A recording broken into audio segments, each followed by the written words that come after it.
ករអស់រទេសនៅក្រុងប៉ោយប៉ែតទាំងនោះបាននាំគ្នាលើកបដាបិទផ្លូវនៅមុខការិយាល័យពន្ធគយក្រុងប៉ោយប៉ែតនៅព្រឹកថ្ងៃច័ន្ទនេះដើម្បីសំណូមពរឲ្យមន្ត្រីគយនៅច្រកទ្វារប៉ោយប៉ែតបន្ធូរបន្ថយឬអនុគ្រោះការបង់ពន្ធគយ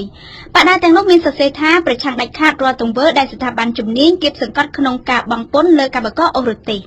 លោកសឿងប្រុសកម្មករអស់រទេសម្នាក់ដែលបានទៅចូលរួមក្នុងការតវ៉ានោះបានប្រាប់វិទ្យុបារាំងថា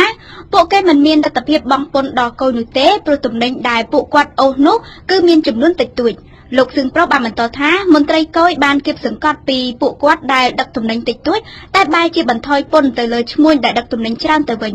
លោកសឿងប្រុសបានបញ្ជាក់ថាការរដ្ឋបិទគៀបសង្កត់នេះគឺតាំងពីមានការតែងតាំងប្រធានគយថ្មីប្រហែលជាជិត2ឆ្នាំមកហើយ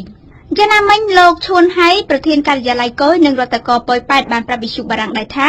កម្មករអូរទេសដែលទាមទារនៅពេលនេះគឺមានប្រមាណជា 10% នៃចំនួនកម្មករសរុបដែលអូរទេសនៅក្នុងក្រុងប៉ោយប៉ែតតែប៉ុណ្ណោះលោកថាការទាមទារមិនបង់ពន្ធគយនៅរាល់ទំនិញនាំចូលពីថៃមកកម្ពុជាគឺគ្មានច្បាប់ណាអនុញ្ញាតឲ្យធ្វើនោះទេហើយមន្ត្រីគយនិងសមត្ថកិច្ចនានានៅច្រកព្រំដែនមិនហ៊ានធ្វើខុសច្បាប់បែបនេះនោះឡើយ